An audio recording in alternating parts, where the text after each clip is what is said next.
بسم اللہ الرحمن الرحیم، السلام علیکم، آپ کو خوش آمدید۔ میں ہوں سلمان مرزا اور آپ دیکھ رہے ہیں میرا YouTube channel some up with Salman Mirza. جناب بہت شکریہ یہ ویڈیو دیکھنے کے لیے، آپ نے وقت نکالا ہے، تہہ دل سے میں آپ سب کا شکریہ ادا کرتا ہوں اور میری دعا ہے کہ آپ جہاں ہوں خیر و عافیت سے ہوں، صحت مند ہوں اور تندرست ہوں۔ جناب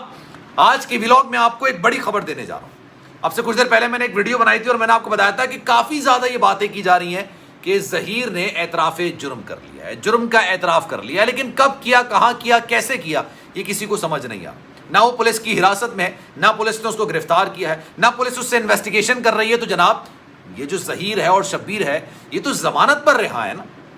ان کی ضمانت میں آج بھی توسیع کر دی گئی۔ آج ایک اہم سماعت ہوئی تھی اور اس سماعت میں جناب کوئی بحث و مباحثہ نہیں ہوا، نہ مہدی کاظمی صاحب کے وکلا پیش ہوئے، نہ دوسری جانب سے وکلا پیش ہوئے، ایسوسیٹ وکلا پیش ہو گئے تھے، اور جناب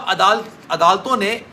ظہیر اور شبیر کے وکلا کے کہنے پر درخواست ضمانت یا ان کی جو ضمانت ہے وہ 1 تاریخ تک ملتوی نہیں کی۔ جناب یہ معاملہ یہ ہوا کہ بارشوں کا سیزن چل رہا ہے، آپ کو پتہ ہے کراچی میں کتنی بارشیں ہو رہی ہیں، عدالتی معاملات رکاوٹ کا شکار ہیں۔ اس وجہ سے انہوں نے کہا کہ جناب 1 تاریخ تک، 1 اگست تک، جس دن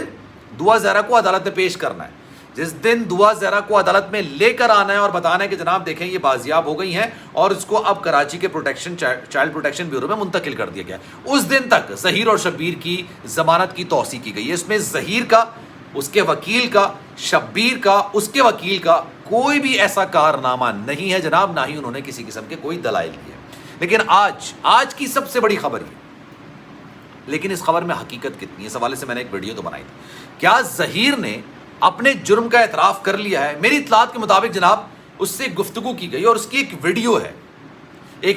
ہے جو کہ اس کو نہیں پتا کہ جناب اس کی ایک ویڈیو بنا لی گئی ہے جس میں وہ کچھ چیزوں کا اعتراف کر رہا ہے۔ آج میں آپ کے سامنے وہ تمام حقائق رکھوں گا، لیکن آگے بڑھنے سے پہلے آپ سے گزارش کروں گا اگر آپ نے میرا چینل سبسکرائب نہیں کیا، سلمان مرزا آفیشیل، میرے یوٹیوب چینل کو سبسکرائب ضرور کریں، بیل آئیکن ضرور دبائیں۔ انسٹاگرام پر اگر آپ مجھ سے رابطہ کرنا چاہیں، salman.mrz کے نام سے میرا اکاؤنٹ ہے، اس کو فالو ضرور کیجئے، یہ میری آپ سے درخواست ہے، ریکویسٹ ہے، اور آپ کے ذہن میں جو سوال ہو دیر سویر میں آپ کو رپلائی ضرور کروں گا، انشاءاللہ رپلائی ضرور کروں گا۔ آپ سوال کیجئے، آپ اپنی رائے کا اظہار کیجئے، میں آپ کو ضرور اس کا رپلائی دوں گا۔ جناب ہوا کیا، میری ایک بات یہ سمجھ نہیں آ رہی تھی، لیکن باوثوق ذرائع سے اب اس بات کی کنفرمیشن ہو گئی ہے۔ یہ میں ان لوگوں کی طرف سے آپ کو بتا رہا ہوں، کسی رپورٹر کی جو خبر ہے اس پر ریلائی نہیں کر رہا ہوں، میں آپ کو باوثوق ذرائع سے اس بات کو کنفرم کر رہا ہوں کہ جناب جتنی بھی بات چیت نئے انویسٹیگیٹنگ آفیسر کی، ان کی ٹیم کی ظہیر سے ہوئی، ظہیر کے سامنے جو ایویڈنسز رکھے گئے، ظہیر کے سامنے جو شواہد رکھے گئے کہ بھائی آپ کا نمبر کراچی میں لوکیٹ کیا گیا ہے، جس دن یعنی 16 اپریل کو، جس دن دعا زہرا اپنے گھر سے لاپتہ ہوئی، آپ کی لوکیشن، آپ کے بھائی کی لوکیشن کراچی میں کیا کر رہی تھی؟ آپ نے تو یہ بات کی تھی کہ جناب دعا نے لاہور آ کر پنجاب یونیورسٹی کی کسی طالبہ سے کہا تھا کہ جناب میرا رابطہ کروا دیجئے، اور اس نے آپ کا رابطہ کروایا، اور جب رابطہ کروایا تب آپ کے جو نا آپ کے اوپر یہ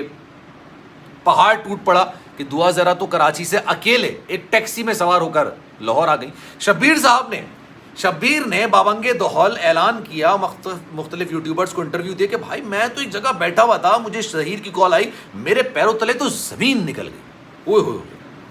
پیروں تلے زمین نکل گئی بھائی، اور ان کو اس وقت پتا چلا تھا کہ دعا آ گئی اور یہ کانڈ ہو گیا۔ اچھا جی، لیکن ظہیر کے نام پر ایک نمبر رجسٹرڈ تھا جو کہ ظہیر نے نہیں بتایا، شبیر کے نام پر ایک نمبر رجسٹرڈ تھا جو شبیر نے پولیس انویسٹیگیشن میں نہیں بتایا تھا۔ ویسے تو پولیس انویسٹیگیشن میں کچھ ہوا ہی نہیں، جو پولیس کی انویسٹیگیشن ہوئی تھی نا، اس عدالت نے اس کو ردی کی ٹوکری میں پھینک دیا تھا کہ یار اس سے اچھا کوئی گلی کا بچہ نا انویسٹیگیشن کر سکتا ہے، آپ میں انویسٹیگیشن کرنے کی نہ اہلیت ہے، نہ قابلیت ہے، اور نہ ہی آپ کی نیت ہے۔ اب ہوا کیا، میں اس ویڈیو کی طرف بھی آؤں گا، لیکن پہلے گفتگو آپ میری پوری آرام سے ڈیٹیل میں سن لیجئے۔ جناب ہوا یہ، ظہیر کا نمبر، شبیر کا ایک نمبر، دونوں کراچی میں اس جگہ پر لوکیٹ کیے گئے، اس سگنل ٹاور سے لوکیٹ کیے گئے جو آپ کے مختلف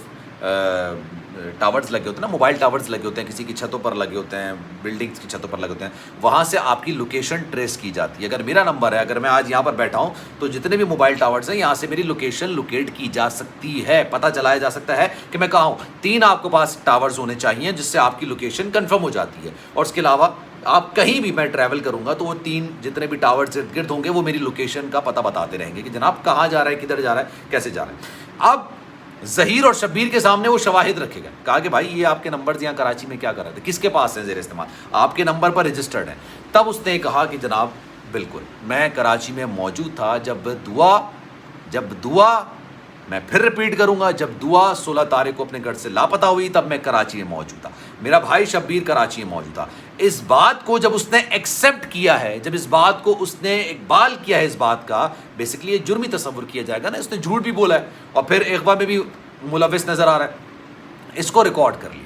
اس کی باقاعدہ ایک ویڈیو ہے، یہ میرے پاس سورسز سے خبر آئی ہے کہ اس کی باقاعدہ ایک ویڈیو، جو کہ ظہیر کو بھی نہیں پتہ چلی کہ جناب اس کی ویڈیو بنا لی گئی ہے، اور یہ 1 اگست کو غالباً یہ تمام چیزیں، یہ تمام شواہد، یہ اس کا اقبال جرم، اس کی ویڈیو عدالت میں پیش کی جائے گی، اور جب عدالت میں پیش کی جائے گی تب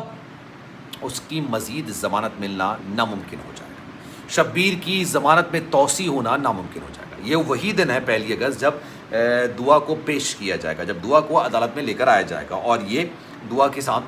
جو کچھ معاملات ہوئے یہ بھی عدالت میں، اور مکمل چالان جو ہوگا،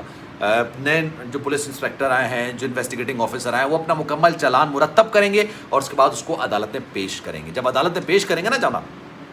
تب اس میں کتنی دفعات لگائی گئی ہیں، کون کون سی دفعات لگائی ہیں، کس کس تحت ظہیر نے جرم کیا ہے، کون کون سی آئین کی خلاف ورزی کی ہے، پاکستانی قانون کی کون کون سی خلاف ورزیاں ہوئی ہیں، یہ تمام چیزیں اس دفعات کے تحت اس چالان میں شامل کر لی جائیں گی، اور اس کے بعد یہ کیس باقاعدہ سے ٹرائل کی طرف جائے گا، اس کیس کا ٹرائل ہوگا، اس پر بحث ہوگی، جرا ہوگی، دونوں سائڈ سے جرا ہوگی۔ ظہیر کے وکیل اس کو بچانے کی کوشش کریں گے،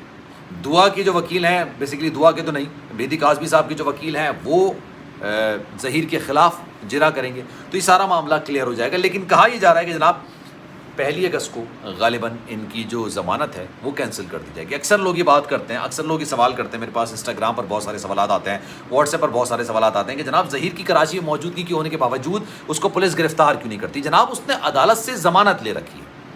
عدالت جب ضمانت دے دی جاتی ہے عدالت کی جانب سے، تب اس کو گرفتار نہیں کیا جا سکتا ہے، ورنہ یہ حکم عدولی سمجھی جائے گی، یہ توہین عدالت سمجھی جائے گی، اور پھر جو گرفتار کرے گا اس کے خلاف کارروائی ہو جائے گی۔ اسی لیے سارا معاملہ کیس پہ، جو کیس کا سارا معاملہ ہے، یہ عدالت میں پٹ اپ کیا جاتا ہے۔ جب پٹ اپ کیا جائے گا، اس میں اگر عدالت کہے گی نہیں ہم آپ کی ضمانت نہیں لے سکتے ہیں، یا کوئی بھی اس کی ضمانت نہیں دے سکتا ہے، تو پولیس اس کو گرفتار کر لے گی، اور باقاعدہ سے